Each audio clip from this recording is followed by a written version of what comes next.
जय बोलो भगवान राम की जय बोलो, जय बोलो, जय बोलो, जय बोलो, जय बोलो भगवान राम की जय बोलो, जय बोलो, जय बोलो, जय बोलो भगवान राम की जय बोलो, जय बोलो, जय बोलो भगवान राम की जय बोलो, जय बोलो भगवान राम की जय बोलो, जय बोलो, जय बोलो, जय बोलो भगवान राम की जय बोलो, जय बोलो, जय बोलो,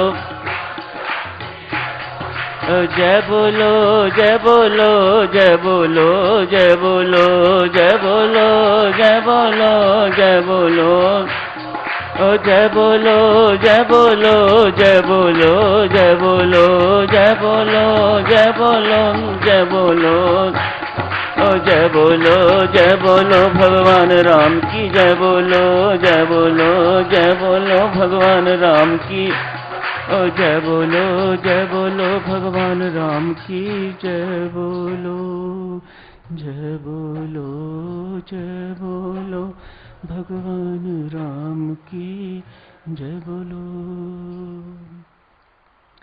बहुत बहुत धन्यवाद शत्रु जी। परमेश्वर की महती कृपा है भक्तजनों। श्रीमान जी का पाठ आज से शुरू हुआ है।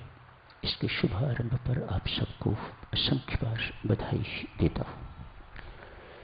खूब प्रेम पूर्वक पाठ कीजिएगा, यहाँ भी कीजिएगा, घर में भी कीजिएगा। परमात्मा की अपार कृपा ही देखिएगा। परसों श्री गीता जी का पाठ समाप्त हुआ, आज श्री रामायण जी का पाठ आरंभ हुआ। मानो परसों थ्योरी खत्म हुई, आज से प्रैक्टिकल शुरू हो गया। संत महात्मा कहते हैं ना, जो कुछ गीता जी में लिखा है वह रामायण जी में करके दिखाया गया है। जो पढ़ा है आपने गीता जी में, उसको वेरीफाई कीजिएगा। जो ज्ञान आपने गीता जी से ग्रहण किया है उसे आप अनुभव में लाइएगा, उसे विज्ञान कहा जाता है। सारी की सारी घटनाएं दिव्य सज्जनों जो रामायण में घटित होती हैं, उनका सैद्धांतिक वर्णन श्री गीता जी में किया हुआ है। यूं कहिएगा, प्रभु राम ने अपने अवतार काल में पहले ये सब कुछ रामायण जी में करके देखा, उसके बाद जब कृष्ण अवतार हुआ तो उसे लिखा। मानो भगवान श्री राम आश्वासन देते हैं, मैंने ये सब कुछ करके देखा हुआ है। जो गीता जी में लिखा है प्रमाणित चीज है। राम कथा का शुभ आरंभ होता है आज। रामायण शब्द बहुत कम प्रयोग किया जाता है अब। राम कथा बहुत प्रचलित है। आज मुरारी बापू की कथा है, आज किसी की कथा है, आज किसी की कथा है। राम कथा, श्रीमद् भागवत की कथा, ये कथा शब्द बड़ा प्रचलित हो गया हुआ है। आप तो कथा सुनने के लिए नहीं आए हुए। कथा में दिव्य सज्जनों एक वक्ता होता है, बाकी श्रोता होते हैं।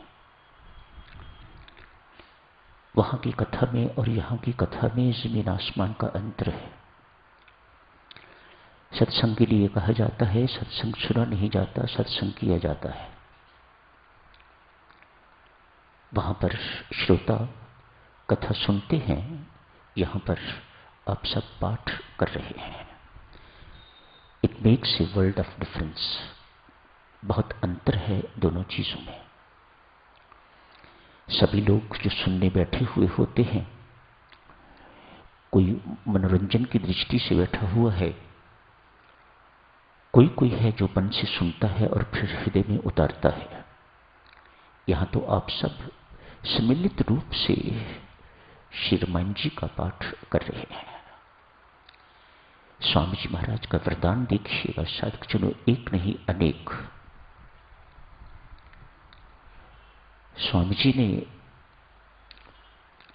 हम सभी को करने की साधना दर्शाई है। साधना करने की चीज है। आप अमृतवाणी का पाठ करते हो, भक्ति प्रकाश का पाठ आप करते हो, रामायण जी का पाठ आप करते हो, जाप आप करते हो, सुनते नहीं। ये सुनने की चीजें नहीं है, ये करने की चीजें हैं। जिसे अपनी भूख मिटानी है उसे स्वयं ही खाना होगा। आपके खाने से मेरा पेट तो नहीं भरने वाला। ये प्रचलित बातें साधक जनों, इनमें कुछ परिवर्तन होना चाहिए। कम से कम आप जो समझते हैं इन बातों को, ऐसे शब्द जब आप प्रयोग करते हैं, हमने अपने घर में अमृतवाणी का पाठ करवाना है, तो ये स्वामी जी महाराज को अच्छा नहीं लगता। ये पाठ करवाने की चीज नहीं है, ये पाठ करने की चीज है। आप पाठ कीजिएगा। हमने अपने घर में 24 घंटे का या 12 घंटे का जाप रखवाना है। ये रखवाने की चीज नहीं है, ये जाप करने की चीज है। जाप कीजिएगा। प्राय लोग, बड़े बड़े लोग, साधक जनों, उनकी बड़ी बड़ी बातें हैं। ये बहुत बड़े बड़े सेठ, इंडस्ट्रियलिस्ट, उद्योगपति, बड़े बड़े महानगरों में रहने वाले, कलकत्ता, मुंबई, दिल्ली इत्यादि लोग रहने वाले, उनके पास समय नहीं है। बेचारों को इंडस्ट्री के एम्प्लॉइज, कारों के ड्राइवर, कारों की देखभाल इत्यादि से ही फुर्सत नहीं है। नींद भी नहीं आती, रात को गोली खानी पड़ती है, थोड़ी देर के लिए चैन से सो जाएं। उनके पास समय बिल्कुल नहीं है। ये कुछ उनकी बातें हैं और कुछ पंडितों की बातें बनाई हुई हैं। स्वामी जी महाराज इस बात पर बहुत सुंदर ढंग से स्पष्टीकरण करते हैं। कहते हैं एक उद्योगपति क्या करता है, एक ब्राह्मण, जरूरतमंद ब्राह्मण, उसे उन्होंने एम्प्लॉय रखा हुआ होता है। पैसे देते हैं महीने क महीने और उनसे पूजा करवाते हैं। स्वयं उनके पास समय नहीं है। ये बातें सत्य हैं देवियों सज्जनों। ये मैं कोई आपको कहानी बना के नहीं सुना रहा। ये बातें सत्य हैं, आपके भी ये जीवन में देखने को आती हैं ये बातें। इतना ही समय है उस उद्योगपति से। वह जब फैक्ट्री जाने लगता है या ऑफिस जाने लगता है तो पंडित जी को कहता है, पंडित जी पूजा यदि कंप्लीट हो गई हो तो मुझे तुलसी दल दे दीजिएगा। न उन्हें कुछ पूजा से सरोकार है, न उन्होंने कुछ पूजा की है, न उनके पास पूजा करने का समय है। ब्राह्मण एक एम्प्लॉय रखा हुआ है, जरूरतमंद, उसे भी बेचारे को जरूरत है अपना पेट भरने के लिए। अतएव उस उद्योगपति के पास वह काम करता है। तुलसी दल हाथ में लिया, प्रसाद जल्दी जल्दी से लिया और जाके कार में बैठ गए। ड्राइवर इंतजार कर रहा हुआ होता है। हमारी साधना साधक जनों ऐसी ही नहीं है। स्वामी जी महाराज की कृपा मांगिएगा, स्वामी जी महाराज का वरदान मांगिएगा। हमारी साधना करने की है, अतएव कीजिएगा, जप कीजिएगा, ध्यान कीजिएगा, अमृतवाणी का पाठ कीजिएगा, भक्ति प्रकाश का पाठ कीजिएगा, स्वाध्याय कीजिएगा, सत्संग कीजिएगा। सत्संग सुनने की चीज नहीं है साधक जनों, बहुत अनमोल चीज है ये सत्संगति। किसी ने किसी संत से पूछ दिया, बाबा परमेश्वर की कृपा का क्या प्रमाण है कि हमारे ऊपर परमेश्वर की कृपा हो रही है या हो गई है? संत महात्मा बहुत सुंदर उत्तर देते हैं। कहते हैं 3 बातें भाई याद रखो, ये परमेश्वर की कृपा के प्रतीक हैं। इससे बेहतर प्रमाण कोई नहीं हो सकता। सर्वप्रथम आपके पास राम नाम है। राम नाम में यदि आपकी रुचि एवं प्रीति बढ़ती रहे तो ये परमेश्वर की कृपा का प्रमाण है। मानो जाप अब करने की जरूरत नहीं, जाप अब होता है, ऐसी स्थिति में पहुंचो। जाप करना जब आदत बन जाए, आप कहते हो ना बचपन की आदतें गंदी पड़ी हुई अभी तक छूटी नहीं, ठीक इसी प्रकार से देवियों सज्जनों, जब करने की आदत बन जानी चाहिए, कभी न छूटने वाली। ये आदत बढ़ती रही है। जाप अब करने की जरूरत नहीं पड़ती, अब जाप होता है। ऐसी स्थिति में पहुंचो तो संत महात्मा कहते हैं ये परमेश्वर की कृपा का प्रमाण है, साक्षात प्रत्यक्ष प्रमाण है। प्रेम नाम के लिए तो स्पष्ट है कि प्रेम नामी के लिए भी होगा जिनका ये नाम है।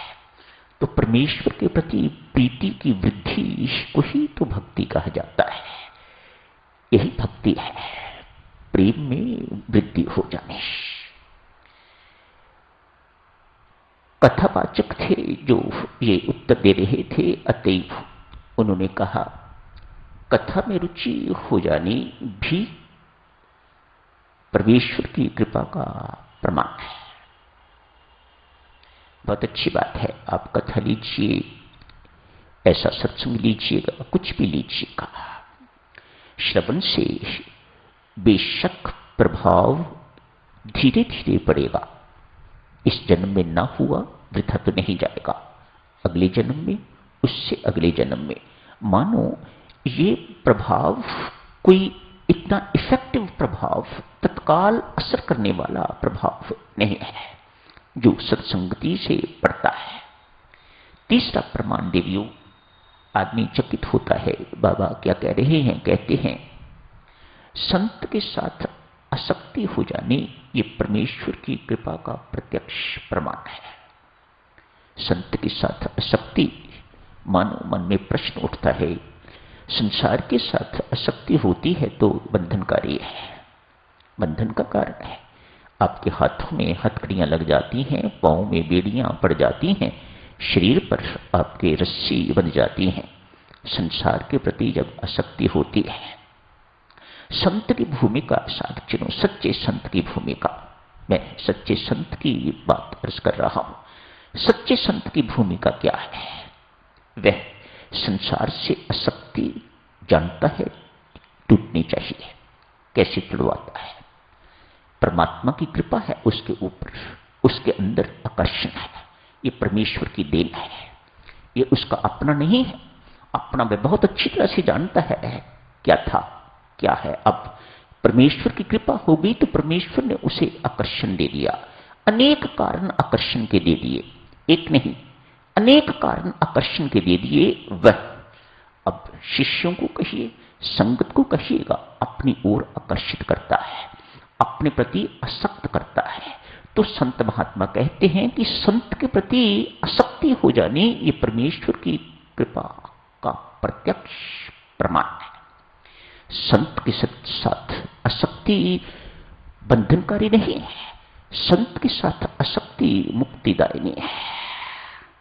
संत की संगति आसक्ति को ही देवियों सज्जनों सत्संगति कहा जाता है। सत्य है ना, संत अर्थात सत्य, परमेश्वर का प्रतीक प्रतिनिधि संत, सत्य, सत्य का प्रतिनिधि सत्य। तो सत्य के साथ जो संग हुआ करता है उसे सत्संगति कहा जाता है। तो सत्संगति संत महात्मा कहते हैं परमेश्वर की कृपा का प्रत्यक्ष प्रमाण है। सत्संगति का मिलना मानो परमेश्वर की कृपा का साक्षात प्रत्यक्ष प्रमाण। तो यही समाप्त करने की इजाजत दीजिएगा। तो रामायण जी की कथा रोज होगी, सो चर्चा चलती रहेगी थोड़ी बहुत। धन्यवाद।